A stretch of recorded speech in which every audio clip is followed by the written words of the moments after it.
Top quality और consistent performance के लिए सिर्फ सिल्वर पंप्स। टॉप क्वालिटी और कंसिस्टेंट परफॉर्मेंस के लिए सिर्फ सिल्वर पंप्स, नाम याद रखना। सिल्लोड तालुक्यातल्या ओपळे गावामध्ये अवैध वाळू उपशावरती कारवाई करण्यासाठी आलेल्या महसूल विभागाच्या पथकावरती काल रात्री मोठा हल्ला झाला, ज्यामध्ये डिझेल टाकून महसूल विभागाची गाडी पेटवून सुद्धा देण्याचा प्रयत्न केला। आज मी त्याच गाव परिसरातल्या नदीमध्ये आलोय आणि या ठिकाणी प्रचंड मोठ्या प्रमाणात वाळू उपसा सुरू आहे।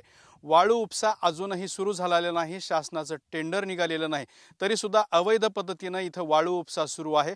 वाळू उपशाच्या नियमानुसार सरफेस लेवलपासून फक्त 3 फूट खाली वाळू उपसा करता येतो। मात्र आपण इथं जर बघितलं माझ्या डोक्याच्या वरती, तर हा जल ग्रामीण भागामध्ये एक परस उंचीचे खोदकाम करून इतक्या मोठ्या प्रमाणात या ठिकाणी ही वाळू काढण्यात आलेली आहे। म्हणजे थोडक्यात ही जी उंची आहे ती साधारण 9 फूट इतकी उंची आहे। म्हणजे 3 फुटापर्यंतची परवानगी असताना सुद्धा 9 फूट खोल जाऊन या ठिकाणी वाळू उपसा केला जातोय।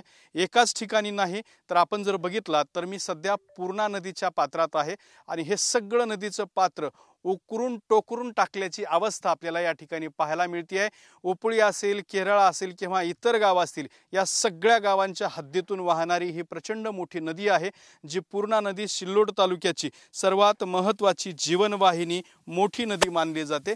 मात्र याच नदीमध्ये असा बेफाम वाळू उपसा सुरू आहे, ज्या वाळू उपशामुळे या नदीचं पूर्णपणे विद्रुपीकरण झालेलं आहे। नदीची अवस्था बकाल स्वरूपाची झालेली आहे। मात्र तरीही इतक्या मोठ्या प्रमाणात वाळू उपसा होऊन सुद्धा वाळू उपशावरती कारवाई करण्यासाठी आलेल्या महसूल विभागाच्या पथकाच्या गाडीवरती डिझेल टाकून पेटवण्याचा प्रयत्न केला जातो। हा प्रकार इतका गंभीर आहे हे या नदीकडे पाहिल्यानंतर लक्षात येतं। तरी सुद्धा प्रशासन खडबडून जागा होईल का आणि या वाळू उपशावरती खंबीरपणे कारवाई करेल का असा प्रश्न उपस्थित होतोय। मात्र सध्या जर आपण बघितलं तर हे पूर्णा नदीचं पात्र पूर्णपणे उकरून टोकरून काढण्यात आलेलं आहे।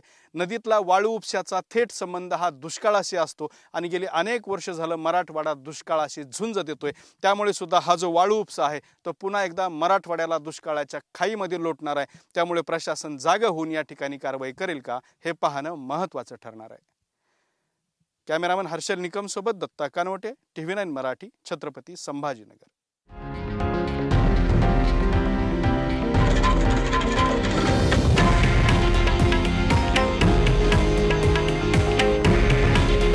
हे आहे देशातील नंबर 1 न्यूज नेटवर्क आणि आपण पाहत आहात TV9 मराठी।